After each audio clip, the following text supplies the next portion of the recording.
नमस्कार दोस्तों, मैं डॉक्टर विनायक साहू स्वागत करता हूं अपने YouTube चैनल गेमहोलिक विनायक में। आज मैं आप लोगों के लिए लेकर आया हूं असिस्टेंट प्रोफेसर 2019 सीजीपीएससी ने जो एग्जाम लिया था केमिस्ट्री, उसका सॉल्यूशन मैं आप लोगों के लिए लेकर आया हूं। इसमें हम लोग डिस्कस करने वाले हैं कि कौन कौन से क्वेश्चन आए थे, उसका सॉल्यूशन हम लोग कैसे करते हैं।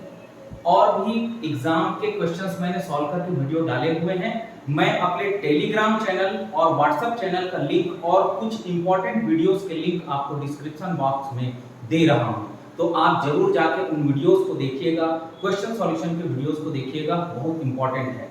यही वो एग्जाम है जिसमें मैंने पूरे छत्तीसगढ़ में फर्स्ट रैंक लाया था। 300 में 230 नंबर मैंने स्कोर किए थे। बहुत अच्छा क्वेश्चन पेपर आया था ये असिस्टेंट प्रोफेसर केमिस्ट्री का। देखते हैं इसका सॉल्यूशन। देखिए, ये मेरा ही पेपर है दोस्तों, जिसका मैंने पीडीएफ बना के अभी किया है। देखिए, मेरा नाम लिखाया हुआ है विनायक। 5 नवंबर 2020 को ये पेपर हुआ था। कोविड चल रहा था, कोविड के बीच में ये पेपर लिया गया था। तो देखते हैं हम लोग इसका सॉल्यूशन। तो पहला क्वेश्चन बोल रहा है हमको, पहला क्वेश्चन ये बोल रहा है, कोऑर्डिनेशन का क्वेश्चन है कि ये कॉम्प्लेक्स है, उसका मैग्नेटिक मोमेंट 3.83 है। The correct distribution of 3d electron. 3d electron का डिस्ट्रीब्यूशन हम लोग कैसे करते हैं? तो CFT के हिसाब से करते हैं यार। तो यहाँ पर ऑक्सीडेशन स्टेट निकाल लीजिए। क्रोमियम का ऑक्सीडेशन स्टेट हम लोग अगर निकालें तो देखेंगे क्रोमियम का ऑक्सीडेशन स्टेट क्या है, यहाँ पर +3 है, क्योंकि यहाँ पर क्या है, एक क्लोरीन में 1 माइनस रहता है, एक क्लोराइड में 1 माइनस, तो 3 में 3 माइनस, तो यहाँ 3 प्लस।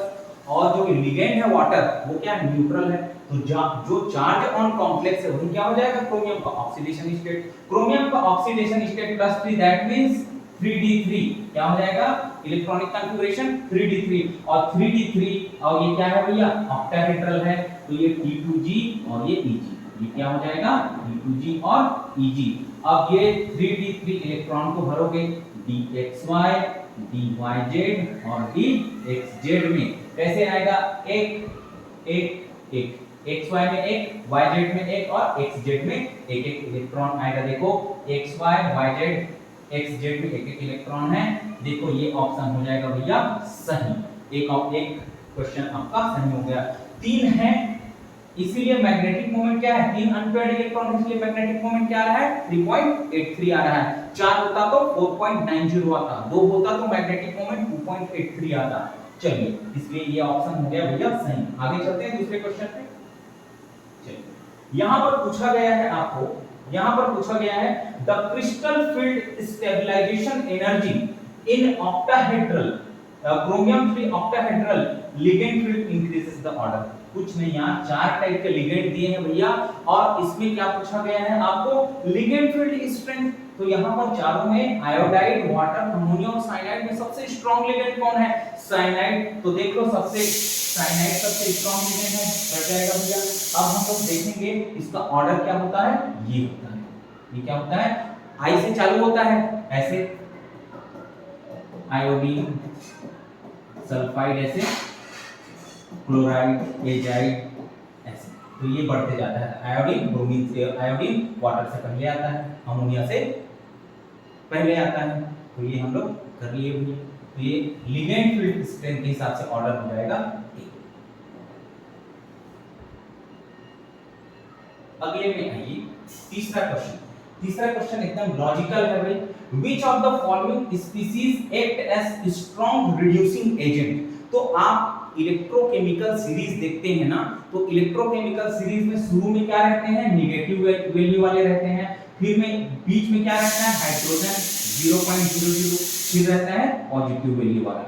तो जितना ज्यादा नेगेटिव वैल्यू होगा उतना अच्छा क्या होता है, वो रिड्यूसिंग एजेंट, और जितना ज्यादा पॉजिटिव वैल्यू होता है उतना अच्छा क्या होता है, वो ऑक्सीडाइजिंग एजेंट होता है। आप 11th 12th से पढ़ते हुए आ रहे हैं, जितना ज्यादा नेगेटिव वैल्यू मतलब जितना कम वैल्यू उतना अच्छा रिड्यूसिंग एजेंट। लिथियम का सबसे कम मतलब वैल्यू होता है, माइनस में रहता है वैल्यू सबसे कम, ई नॉट रिडक्शन होता है, मतलब ये E naught reduction standard reduction potential lithium का सबसे कम होता है नेगेटिव में, तो भैया इसलिए वो सबसे स्ट्रॉन्गेस्ट क्या है, रिड्यूसिंग एजेंट है।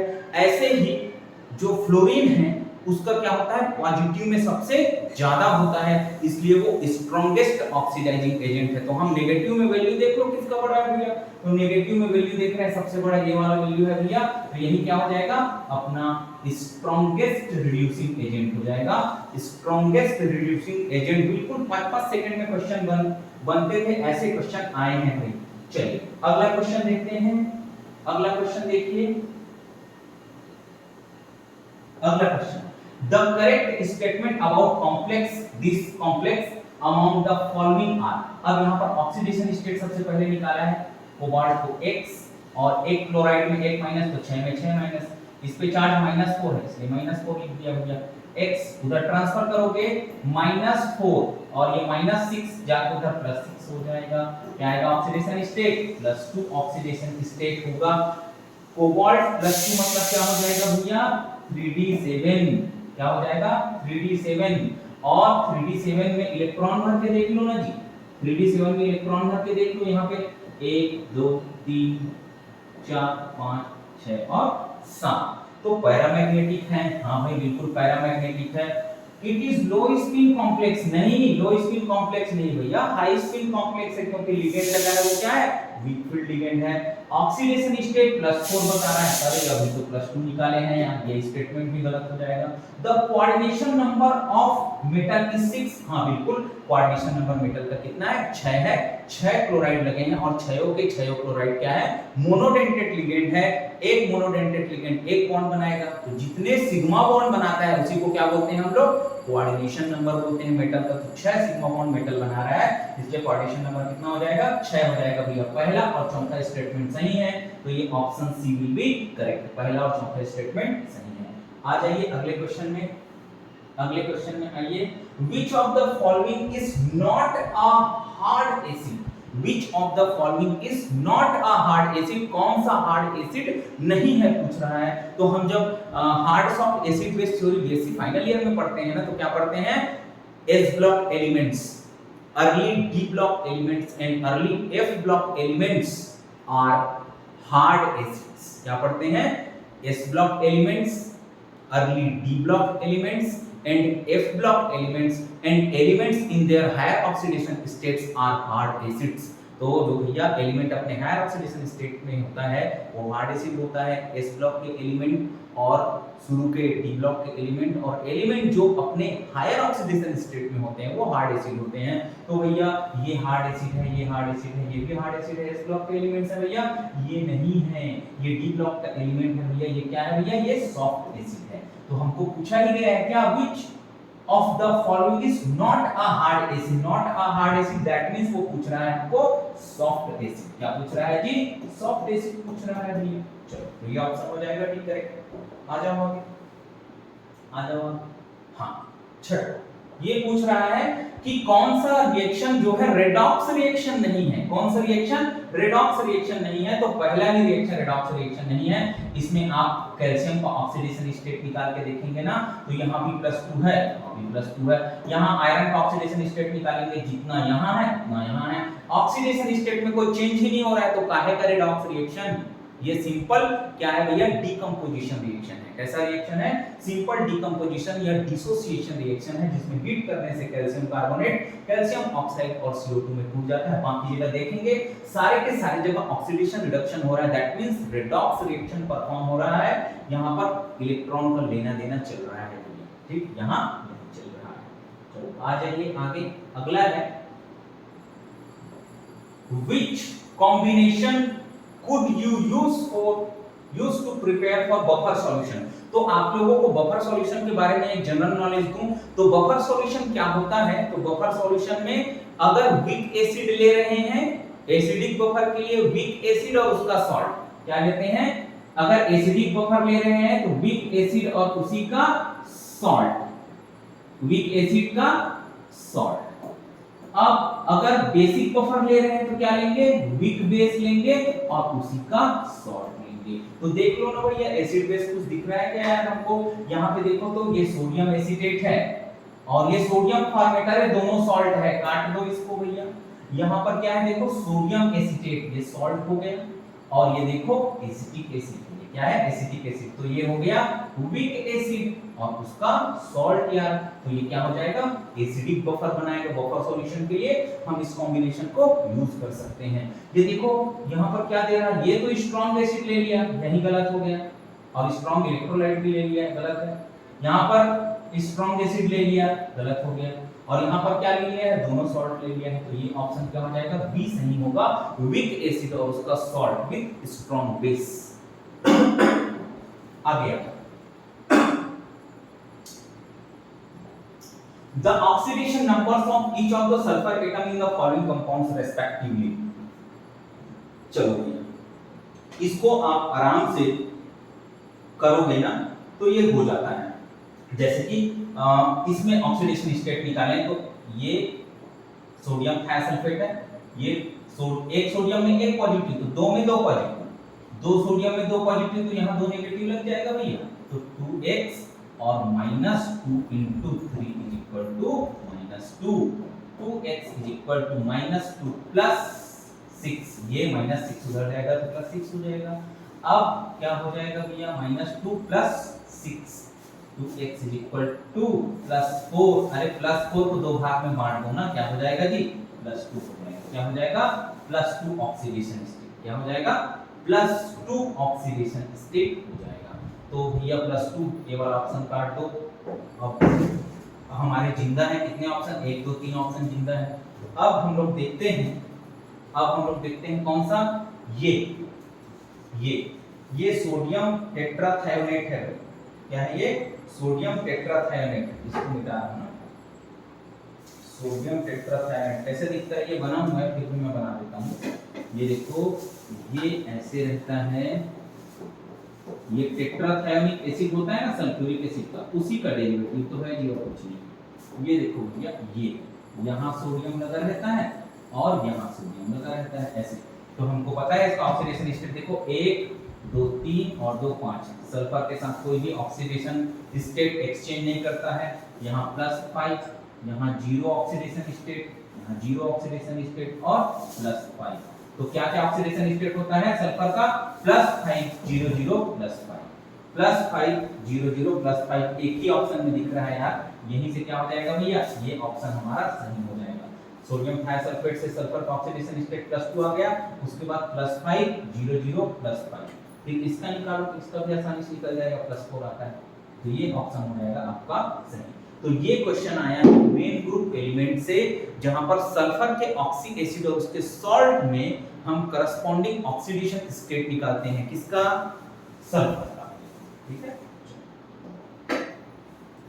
आगे आ जाओ। हाँ 9वां क्वेश्चन है which of the following is most basic। तो आप लोगों को पता है कि हम लोग जैसे कि ऐसे लिख लें, हम लोग कार्बन, नाइट्रोजन, ऑक्सीजन और फ्लोरीन, इसके करस्पॉन्डिंग एसिड्स लिख लें, CH4 NH3 H2O और HF लिख लें, है ना जी। इधर से इधर जाते हैं तो एसिडिक स्ट्रेंथ बढ़ता है, इधर से इधर जाते हैं तो एसिडिक स्ट्रेंथ बढ़ता है। ये क्या है भैया, स्ट्रॉन्गेस्ट एसिड, ये क्या है स्ट्रॉन्गेस्ट एसिड, सबसे स्ट्रॉन्ग एसिड HF है ना। तो स्ट्रॉन्गेस्ट एसिड का जो बेस होता है, स्ट्रॉन्गेस्ट एसिड का जो कॉन्जुगेट बेस मतलब F- और इधर का जो कॉन्जुगेट बेस होगा CH3-। देखो तो स्ट्रॉन्गेस्ट एसिड का कॉन्जुगेट जो बेस होता है वो वीकेस्ट होता है, stronger the acid conjugate base will be the weaker।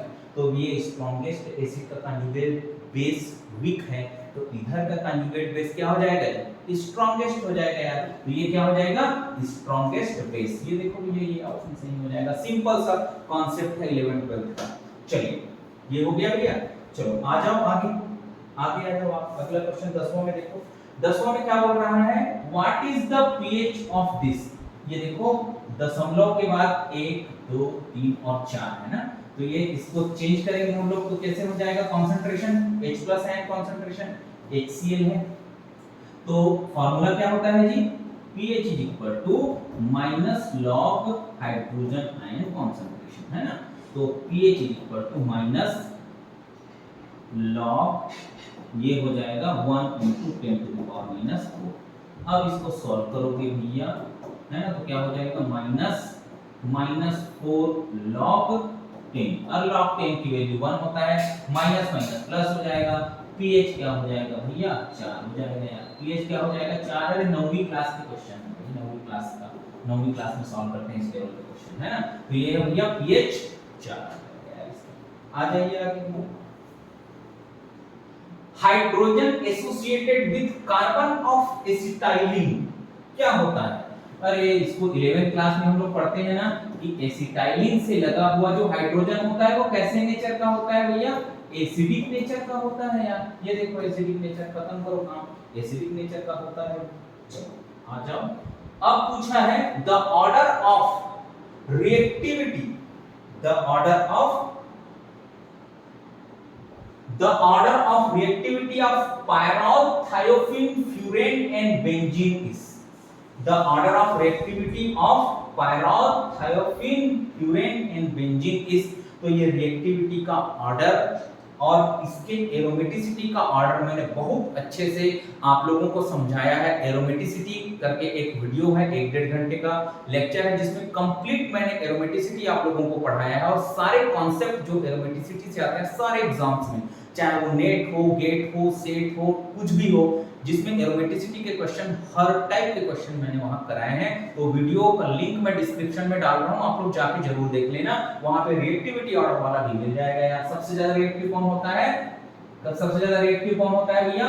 Pyrrole, fluorine और थायोफीन। और इसको एक ट्रिक से याद रखते हैं, एक ट्रिक से याद रखते हैं, एरोमेटिसिटी का ऑर्डर वहां निकाल लोगे, एरोमेटिसिटी का ऑर्डर वहां निकाल लोगे एरोमेटिसिटी वीडियो से। इसको याद करने का तरीका क्या है? नॉस से याद रखना, नॉस, NOS, NOS।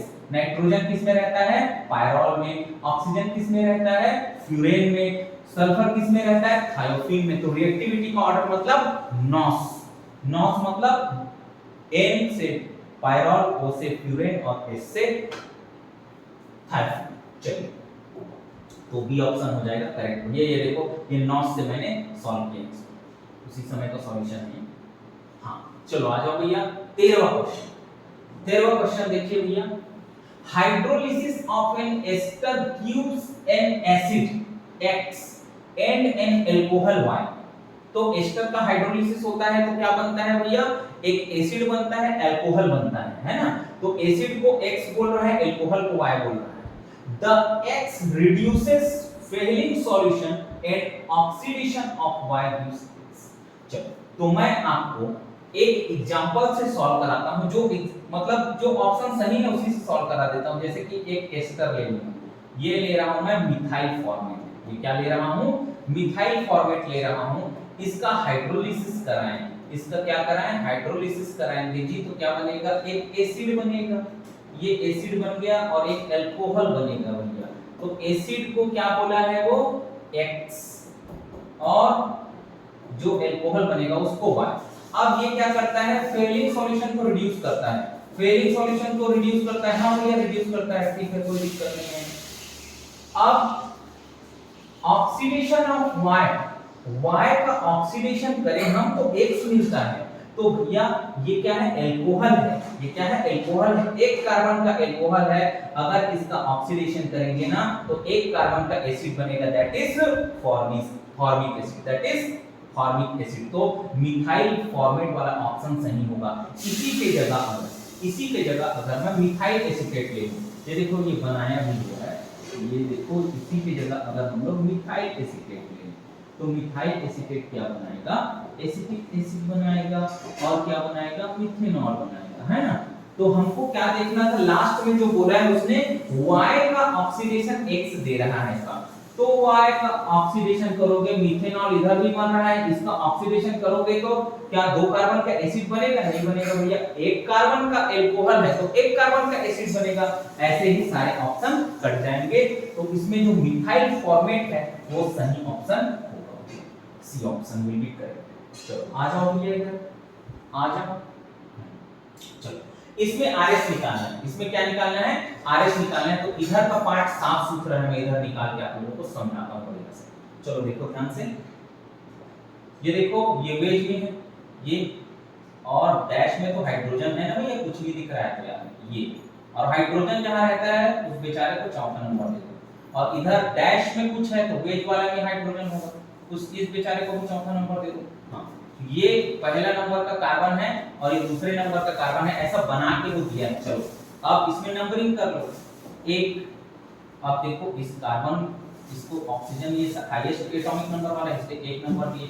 फिर इधर देखना कार्बन के बाद ऑक्सीजन, ऑक्सीजन है, इधर कार्बन के बाद ऑक्सीजन है सिंगल बॉन्ड से, इधर डबल बॉन्ड से ऑक्सीजन है, तो ये एक के बाद ये क्या हो जाएगा, दो, दो के बाद तीन, तीन के बाद चार। कैसे मूव करेंगे, एक दो तीन, एक दो तीन, कैसे जा रहे हैं भैया, हम क्लॉकवाइज जा रहे हैं। कैसे जा रहे हैं, क्लॉकवाइज, और जो लोएस्ट प्रायोरिटी का एटम है वो डैश में है, इसलिए हम रिजल्ट को वही का वही रखेंगे। तो पहले का क्या आ गया जी, आर आ गया। दूसरे का देख लो भैया, दूसरे का देखो, ये पहला प्रायोरिटी हो गया हमारा, पहला प्रायोरिटी हो गया और ये हो जाएगा हमारा दूसरा प्रायोरिटी कार्बोक्सिलिक एसिड वाला, और ये तीसरा प्रायोरिटी हो जाएगा, और एक चौथा तो है। तो देखो हम मूव करेंगे कहां से कहां, एक दो तीन, कहां मूव करेंगे, एक दो तीन, एक दो तीन, कैसे मूव कर रहे हैं, एक दो तीन, क्लॉकवाइज मूव कर रहे हैं। तो क्या आ जाएगा, आर। लेकिन जो लास्ट प्रायोरिटी का एटम कहां है, वेज में है, तो रिजल्ट को क्या करेंगे, रिवर्स करेंगे। तो क्या हो जाएगा, एस, 1r2s, 1r2s, ये B option will be correct है। आरएस नोमेनक्लेचर, आरएस कॉन्फ़िगरेशन आपको बहुत अच्छे से सीखना है, तो मैंने YouTube में वीडियो डाले हैं आरएस नोमेनक्लेचर के, एक डेढ़ घंटे के वीडियो में बहुत सारे एग्जांपल्स लेके मैंने सॉल्व कराए हैं, बिल्कुल देखिएगा।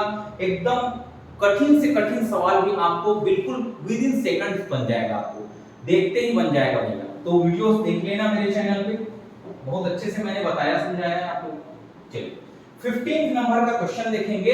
ये रिएक्शन कौन सा है भैया, देखते ही समझ आ रहा है भैया, ये क्या है, CO2 बाहर निकल जाता है, ये हुंसडीकर रिएक्शन है यार, 11th क्लास में पढ़ते हैं हम लोग। ये कौन सा रिएक्शन है, ये हुंसडीकर रिएक्शन है, मेमोरी बेस्ड क्वेश्चन है ना। चलो आ जाओ। हाँ चलो, ये 16th नंबर का क्वेश्चन है। तो 16th नंबर का क्वेश्चन क्या बोल रहा है, glucose on reduction with sodium amalgam NH2 gives, क्या देता है भैया, सॉर्बिटॉल देता है। क्या देता है, सॉर्बिटॉल देता है। चलो ये क्वेश्चन देखो, ये क्वेश्चन को विलोपित कर दिया गया था। क्या कर दिया गया था, विलोपित कर दिया गया था। क्यों कर दिया गया था, अरे इसमें ना पहले से एक को बॉन्ड एक्स्ट्रा लगा दिया है यार, इसलिए अगर इस बॉन्ड को हम लोग नेग्लेक्ट कर दें और बनाएं, तो यहाँ पर एसिड कैटेलाइज्ड डिहाइड्रेशन, तो एसिड क्या करेगा, पहले प्रोटोनेशन करेगा और H2O बाहर निकलेगा। H2O जब बाहर निकलेगा ना, H2O बाहर निकलेगा तब क्या बनेगा, देखो तो इधर ये बनेगा भैया एसिड, ये H2O बाहर निकल गया ना, तो यहाँ कार्बोकेटाइन बन जाएगा, ये मिथाइल और ये मिथाइल। अब देखो ये 2 डिग्री कार्बोकेटाइन है, तो ये क्या हो जाएगा, 1,2 मिथाइल शिफ्ट, क्या हो जाएगा, 1,2 मिथाइल शिफ्ट। जो कार्बोकेटाइन बनेगा अब क्या बनेगा जी, 3 डिग्री बनेगा यार। अब क्या बनेगा, 3 डिग्री कार्बोकेटाइन बनेगा। हाँ, और रीअरेंजमेंट की पॉसिबिलिटी है क्या, नहीं है रीअरेंजमेंट की पॉसिबिलिटी, तो यहाँ से एक H के फॉर्म में निकल जाएगा और क्या बनेगा, एल्कीन बनेगा भैया। ठीक है, तो ये ऑप्शन जो है ना वो करेक्ट है। लेकिन ये जो पहले से ही क्वेश्चन में डबल बॉन्ड यहाँ पे लगा दिया था, इस कारण से इस क्वेश्चन को क्या कर दिया गया है, विलोपित कर दिया गया यार, डिलीट कर दिया गया, नहीं तो मेरा नंबर और बढ़ जाता 2-3 नंबर, है ना। तो ये क्वेश्चन मैं सही बना के आया था, ये ऑप्शन बिल्कुल सही होता, इसको क्या कर दिया गया, विलोपित कर दिया गया, एसिड कैटेलाइज्ड डिहाइड्रेशन। आगे आगे 18वें नंबर का क्वेश्चन देखिए, क्या बोल रहा है, एसीटोन मिथाइल मैग्नीशियम आयोडाइड, किससे, एसीटोन मिथाइल मैग्नीशियम आयोडाइड से रिएक्शन करता है तो क्या देता है, ये यहां अटैक करेगा। देखो 3 मिथाइल ग्रुप और OH, 3 मिथाइल ग्रुप और OH, टर्सरी ब्यूटाइल अल्कोहल है ना, क्या बनेगा, टर्सरी ब्यूटाइल अल्कोहल यार, CH3 3 टाइम्स COH, ये तो दिख रहा है यार, टर्सरी ब्यूटाइल अल्कोहल, ये बनेगा यार प्रोडक्ट। एसीटोन से रिएक्शन करेगा मिथाइल मैग्नीशियम आयोडाइड, तो क्या बनाएगा, टर्सरी ब्यूटाइल अल्कोहल बनाएगा, ये बनेगा। Option C will be correct. 19वां नंबर का question, which of the following is an aromatic compound. एक ही ऑप्शन सही होगा भैया इसमें, देखो ये एंटी एरोमेटिक है, ये भी एंटी एरोमेटिक है, ये एंटी एरोमेटिक है, नॉन एरोमेटिक जो बदल जाता है बाद में जाके डायमेराइजेशन होके, ये है भैया एरोमेटिक, ये है एरोमेटिक, ये है एरोमेटिक। क्या है ये? Cyclopropyl cation. क्या है ये? साइक्लोप्रोपिल कैटायन, 2 पाई इलेक्ट्रॉन है, हकल रूल को फॉलो करता है, एरोमेटिक नेचर का है। आइए आगे देखिए 20वें नंबर के क्वेश्चन में आइए, क्या बोल रहा है 20वां नंबर का क्वेश्चन, x और y को पहचानना है। हम लोग नीट में इस टाइप के क्वेश्चन, जेईई में इस टाइप के क्वेश्चन हम लोग कराते हैं, वही का उठा के कॉपी पेस्ट कर दिया, कुछ भी नहीं है। देखो क्या है ये, एसिटिक एसिड को कैल्शियम हाइड्रोक्साइड के साथ हीट करोगे क्या बनता है? Calcium acetate. कैल्शियम एसीटेट को जब हीट करोगे क्या बनेगा भैया? कैल्शियम एसीटेट को हम लोग हीट करते हैं ना क्रिस्टलाइज करके, तो बनता है एसीटोन। क्या बनता है? एसीटोन बनता है। ठीक है, क्या बनता है? एसीटोन। तो X तो एसीटोन हो गया। अब एसीटोन का स्ट्रक्चर ऐसे होता है ना, ये देखो ऐसे होता है, ये CH3 है, ये CH3 है। अब इसका रिएक्शन करा रहा है वो हाइड्रोक्सिल अमीन, अमोनिया डेरिवेटिव का रिएक्शन यार।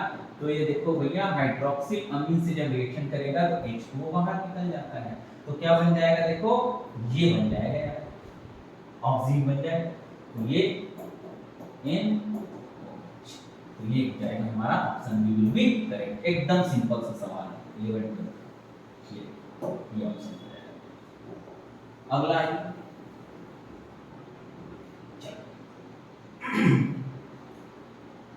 गिन लो पहले कितने कार्बन है, नंबरिंग किया हूं 1 2 3 4 5 6 7 और 8।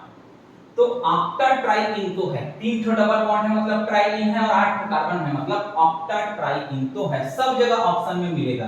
अब आपको देखना है ई और जेड कैसे देखते हैं। तो देखो भैया ये पहला और ये दूसरा, ये क्या है? दूसरा। तो दूसरे नंबर पे ये डबल बॉन्ड है ना, वो ई है कि जेड है आपको देखना है। तो यहाँ पर देखो भैया ये डबल बॉन्ड कैसे दिख रहा है जी, ये डबल बॉन्ड कैसे दिख रहा है? ऐसे दिख रहा है, एंटीजन दिख रहा है भैया। कैसे दिख रहा है? एंटीजन, मतलब हाईएस्ट प्रायोरिटी का जो एटम है ना वो एक दूसरे के विपरीत दिशा में है, इसलिए इसको क्या बोलेंगे? ई बोलेंगे। ये ई हो जाएगा 2E, ये 2E हो गया।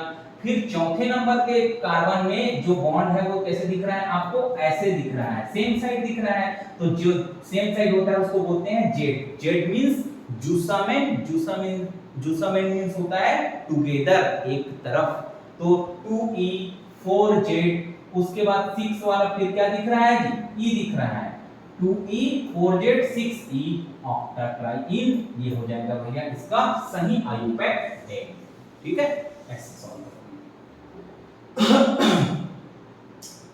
Which form of cyclohexene is chiral? सबको पता है भैया ट्विस्ट बोट फॉर्म क्या होता है? कायरल होता है। ट्विस्ट बोट फॉर्म क्या होता है? कायरल होता है, लेकिन ऑप्टिकली इनेक्टिव हो जाता है। क्यों ऑप्टिकली इनेक्टिव हो जाता है? क्योंकि वो अपना मिरर इमेज भी बना देता है यार। क्या बना देता है? मिरर इमेज बना देता है, लेकिन ट्विस्ट बोट फॉर्म कायरल तो होता है। चलिए 23वें नंबर का क्वेश्चन देखिएगा। 23वें नंबर के क्वेश्चन में भैया क्या है देखो, which of the following reagent reacts with acetamide to give methyl amine? अरे भैया इस क्वेश्चन को गलत तो आप कर ही नहीं सकते। एसिटामाइड इज दिस, अब क्या बोल रहा है वो? क्या देगा? मिथाइल अमीन देगा भैया। हाँ देखो क्या गायब हुआ है? अरे CO गायब होता है ना, अमाइड से अमीन बन रहा है, CO गायब हुआ है मतलब वो रिएक्शन क्या है? हाफमैन ब्रोमामाइड रिएक्शन है यार। और हाफमैन ब्रोमामाइड रिएक्शन में क्या यूज होता है? बेस यूज होता है और ब्रोमीन यूज होता है यार। ये देख लो, ये तो दिख रहा है। ये क्या है? हाफमैन ब्रोमामाइड रिएक्शन है, अमाइड से अमीन बन रहा है, CO गायब हो जा रहा है भैया, हाफमैन ब्रोमामाइड रिएक्शन ये आ जाएगा। चलो आगे देखो, ये हाँ 25वें नंबर का क्वेश्चन देखो। 25वें नंबर का क्वेश्चन में क्या बोल रहा है? In which of the following equilibria Kc और Kp क्या होगा? सेम होगा बोल रहा है।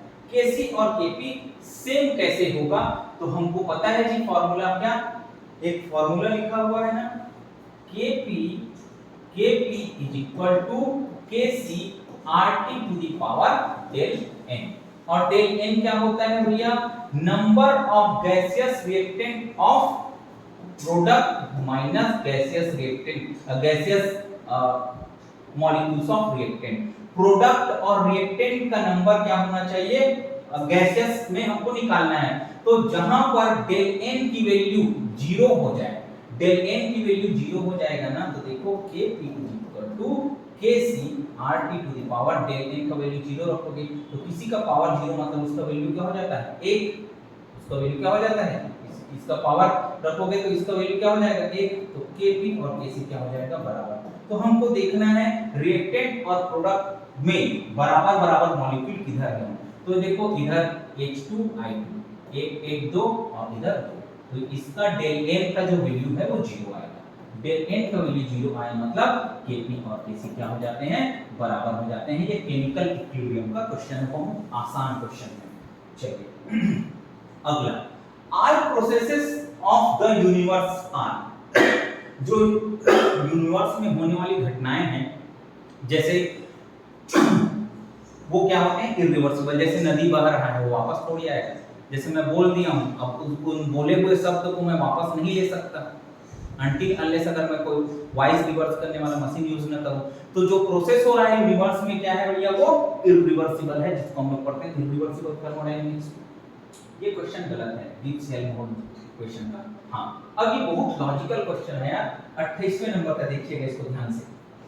हां और ऊपर वाला जो गिब्स हेल्महोल्ट्ज है ना उसको जो ये थर्मोडायनामिक स्क्वायर होता है ना, मैक्स थर्मोडायनामिक स्क्वायर, उसमें सही करके अगले वीडियो में अपन बनाएंगे बहुत अच्छे से।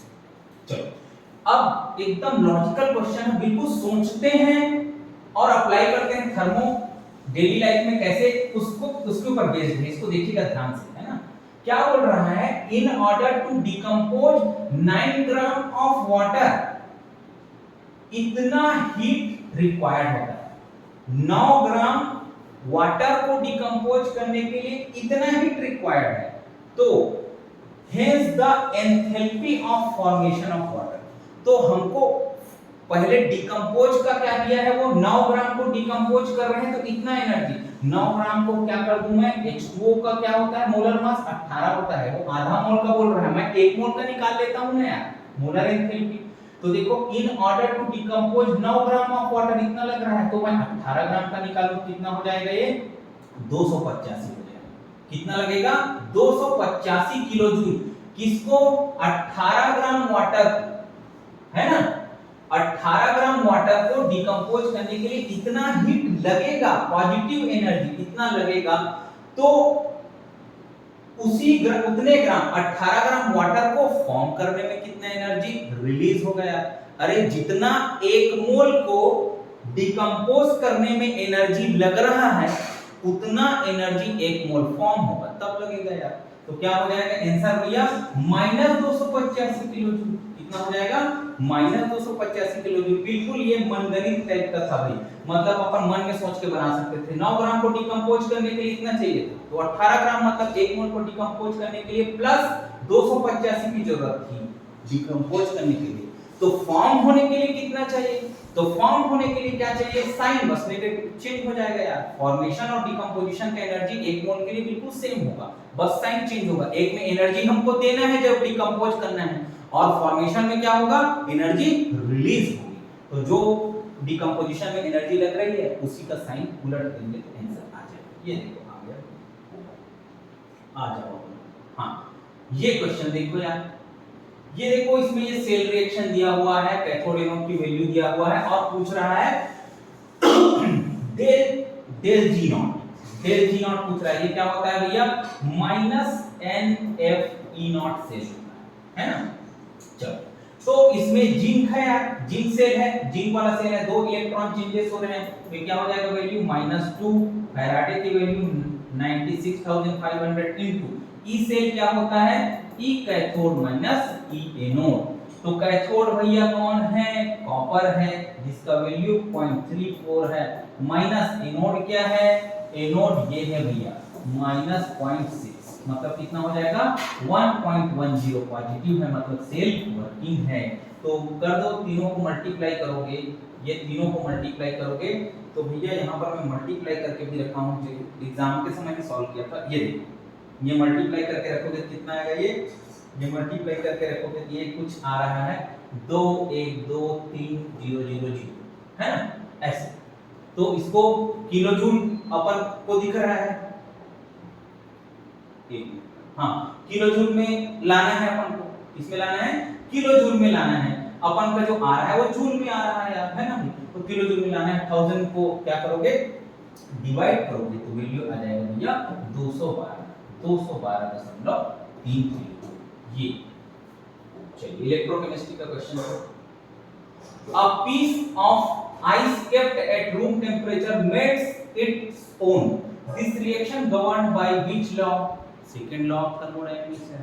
Second law of thermodynamics के हिसाब से ये रिएक्शन हो रहा है भैया, ठीक है। हम लोग एग्जांपल में पढ़ते हैं ना सेकंड लॉ ऑफ थर्मोडायनामिक्स को, कौन से एग्जांपल है, तो melting ice of its own, ये एग्जांपल में हम लोग पढ़ते हैं थर्मोडायनामिक्स में, जहां पर एंट्रोपी लगातार बढ़ रहा है भैया। चलो 31वें नंबर का क्वेश्चन है।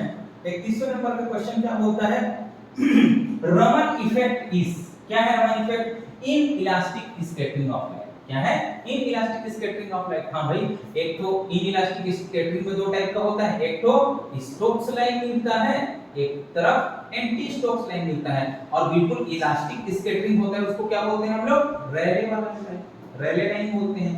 तो इन इलास्टिक स्कैटरिंग होता है ना, जिसमें या तो फ्रीक्वेंसी कम हो जाता है या बढ़ जाता है, उसी को बोलते हैं स्टोक्स और एंटी स्टोक्स। तो एक्चुअल में स्टोक्स और एंटी स्टोक्स लाइंस ही एक्चुअल में रमन लाइंस हैं, और ये वाला लाइन जो बिल्कुल दोनों बराबर रहता है, जितना इंसिडेंट हुआ था फ्रीक्वेंसी उतना ही इसका रहे, उसको बोलेंगे रेले लाइन बोलते हैं।